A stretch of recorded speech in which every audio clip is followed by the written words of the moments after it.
Good afternoon, everyone. As always, what you're supposed to do, place your cross on first, no matter what's going on in your life. It's a reason why you do this. You understand? It's a reason why you do it. It's helpful to you and others. And it's helpful towards your soul. You want to make it to heaven. You ask for God's will to be done in your life. This the thing. It helps you do God's will.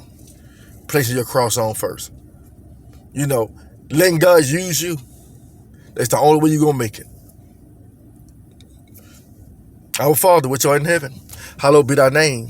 Thy kingdom come, thy will be done on earth as it is in heaven. Give us this day our daily bread, and forgive us our trespasses, as we forgive those who trespass against us. And lead us not into temptation, but deliver us from evil. For thine is the kingdom, the power, and the glory forever. Amen. Everybody, we always talks about how good God is, but there's a lot of people that thinks about God's mercy and don't take it for granted. Like God is not merciful. God is mean. Why would He allow so much stuff to happen in the earth? But one thing I've been thinking about for a while now. God is so merciful that He didn't even wipe Satan off the map. I don't think everybody ever think about that. He showed Lucifer mercy. He could have destroyed him. He could have wiped out his existence and his angels' existence from ever being heard, ever being talked about. Not even nobody knowing about that. Name not even written in the Bible. But God is so merciful. But I'm sure like this, I'm going off the dome today. I'm sure there's so many things in regards to God that we don't know, that we take for granted. But He's just think about Lucifer though, and his fallen ones. And you know what the truth is? This is the hard part to swallow. God lets every man, woman, angel, demon, spiritual entity, whatever, do what they want to do in this place. It's up to them. He's in control of all. He's so in control that He gave us free will, but He still knows what's going to happen. He knows what's going to do, what He's going to do and everything. But it's a place reserved for everybody or every evil deed done who don't give their life to Christ. It's a place for that. And that's an eternal place where there will be no more the blame game. I blame God. Well, God gave you a means to escape this place that He got reserved for Lucifer and his fallen ones. All those other false gods and goddesses. You got a place for them. But right now, He allowed them to run free. Now, the thing is, they say they are reserved and changed for everlasting darkness, all the ones that rebel from heaven. But this is the thing. We're fighting a spiritual war. Their body may be in chains. And they say He's the prince of the air, prince of the wind. So, I don't know this to be factual, but common sense to me, His spirit roams. His spirit. Their spirits. Maybe they knew the dark arts before we knew them. And I'm glad we don't know Him. I'm glad I don't know Him. But He's merciful. That's what I'm getting at. He's even showed, I'm going to tell you how merciful He is. Now watch this. Who's the main enemy? Who's the main adversary that's talked about in the Bible? Satan, Lucifer, the serpent, the dragon, the beast, all connected to one. But He's so merciful, right? What did God say do for your enemies? Pray for them. Hopefully you'll reach them. He said pray for them. Pray for people who do evil. Pray for them. Merciful. Because God is up above. He's hoping that your prayer and everything the person would hear, He's going to answer. He's going to try to send help their way and that they'll change their evil ways. But who's the major enemy? So when you pray for your enemies, inadvertently, you're praying at the devil. You're praying at Lucifer. You're praying at the serpent. You're praying at demonic presences. You're praying at them. You remember when Jesus was in the tombs and the man was there being tormented, had chains on him, just the chains couldn't even stay on him. Blah, he was just that strong with demonic presences and demonic power. And they said, told Jesus, what you doing here, man?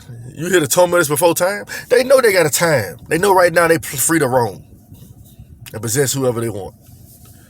But people are like, well, if God was so good, why would he allow this? Imagine how many things we have done evilly, sinful, that we shouldn't have done, that God gave us a slap on the wrist with. He even gave demons a slap on the wrist. But he controlled them. Get out of here. You done had enough fun terrorizing this man. You see, you need Jesus to escape those influences and those people. You know, this man wasn't a bad person. But, you know, if people really focus on the spiritual, a lot of times they'll realize that a lot of people in this world are not even truly as evil as people make them out to be, or they're just possessed. They're possessed. You know what's crazy, though? You don't really see too much of that. You know, people go to jail, you don't see anybody come over there try to exercise that demonic possession because they all chalk it up to schizophrenia or this or that or that. There's always something. There's no change. There's no fix to this. When our Bible tells us there's a fix for everything. And his name is Jesus. But we're not as powerful as they used to be back in the day. I'm telling you the truth. I'm sure we fasted and we prayed as much as the disciples did and people in the old school and who else? Elijah. You see, we got a lot of distractions here. But God is merciful. A lot of people blame God for everything. What about the things you do wrong? Oh, don't tell me you don't do nothing wrong. Don't say that, please. Don't tell me you're sin-free. You just look at your sin different from somebody else's sin. Just like people look at murderers different from thieves. Or people who commit adultery different from somebody who murders. When in God's eyes, all of it's the same.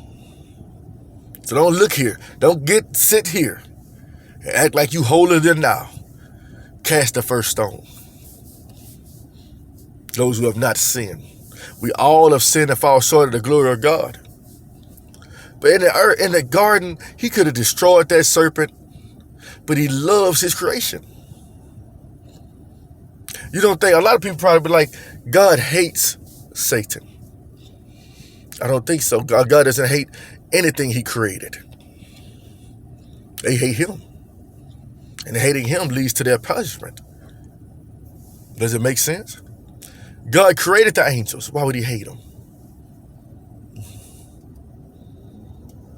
You know, when they were talking to the demons, when the demon was talking to Jesus, we know who you are. You know, they still gave him honor and respect. What they tell you? They know they messed up.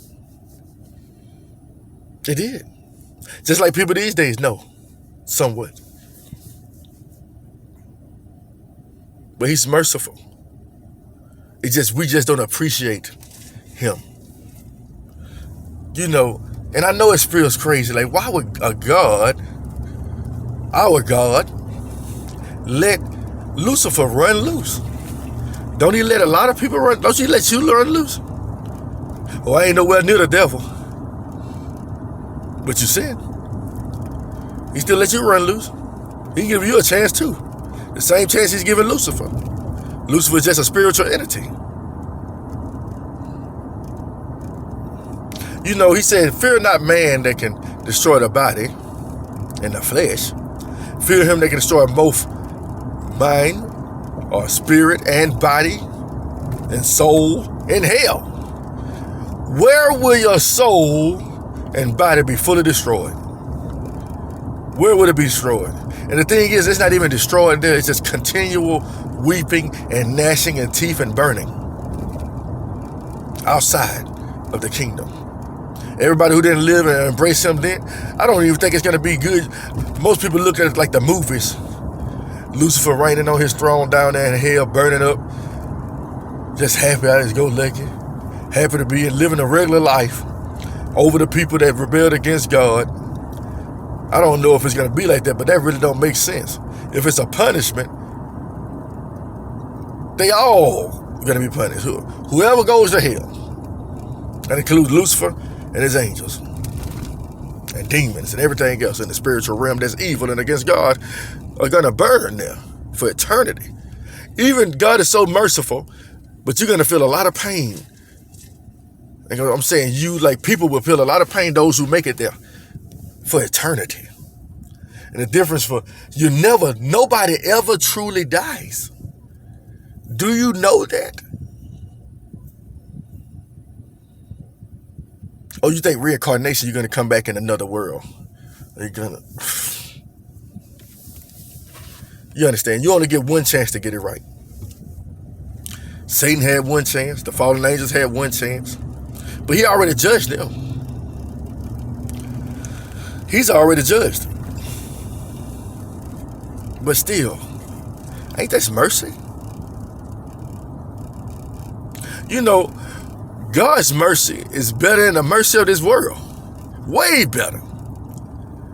We quick to throw somebody to the electric chair. We quick to stone them. Quick to. But God knows more. He's like, this is just a temporal body. You may stone their flesh here. You may kill a lot of people here. In reality, some people are going to experience 2 deaths. I bet y'all don't think you know what I'm getting at.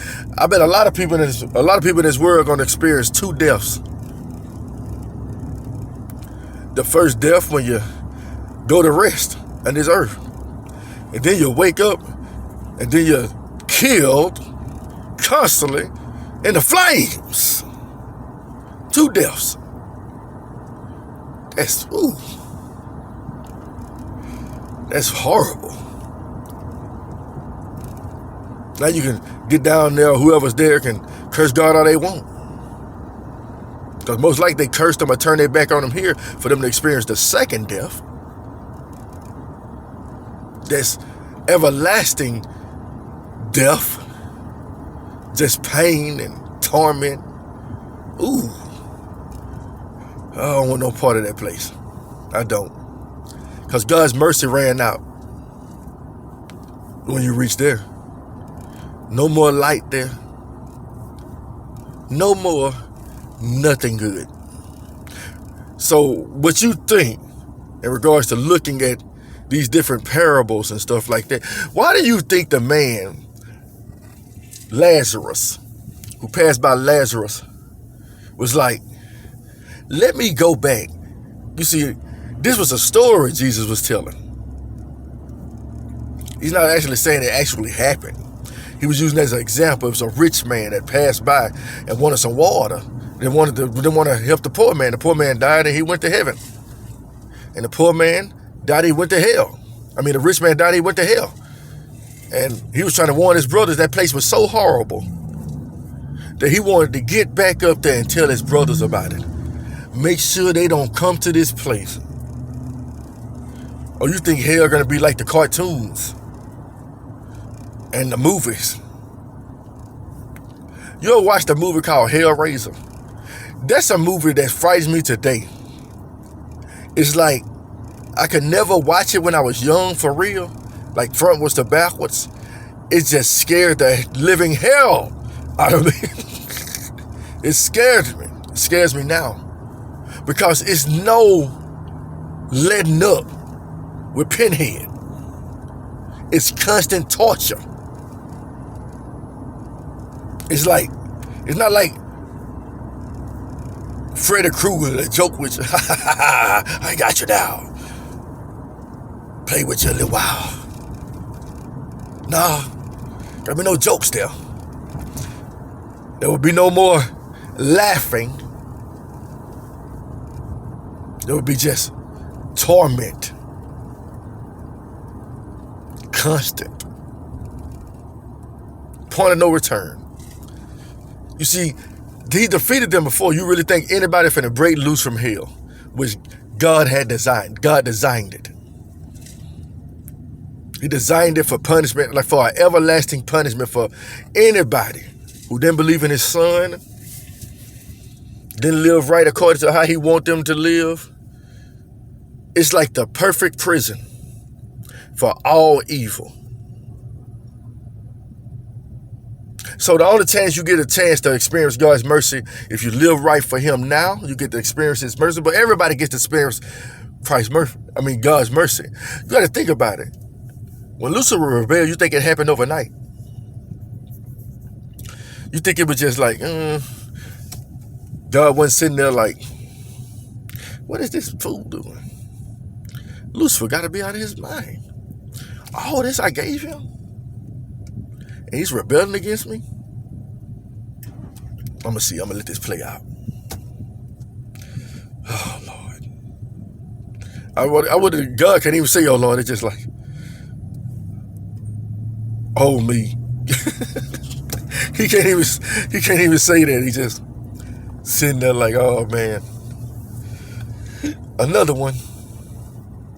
But he gave everybody free will. God didn't want to make robots. Do you know that? If he wanted to make robots, he would have made everybody exactly like. He didn't want to make robots. He just wanted people to enjoy his creation. And just, hey, I do these things right here for you. And just listen to me. And everything going to work out fine. Lucifer, I'm putting you over the choir. And it's kind of weird. The music industry is so powerful in this world. They say he had finest apparel that you ever seen. Clothing line. Like he was just fly. You understand? Got a lot to do with Hollywood. Let's go to the Met Gala. Let's go to the beauty award shows. They focus on everything they focus on. You know, am I saying you can't be a movie star? Nope. Am I saying you can't be a singer? Nope. I'm saying you can be a even better, whatever you want to be, with Christ in the front. And putting people in remembrance of him. You want to achieve success? That's how you do it. You see, Lucifer turned his back on God. Why do you think you're trying to get other people to curse God? He knew how good it was up there. He knew how he had it made. And he don't even know how the thing is, he don't even know how the new heaven's going to look. The one that he's going to prepare for us. He only saw how it used to look. That's got to suck.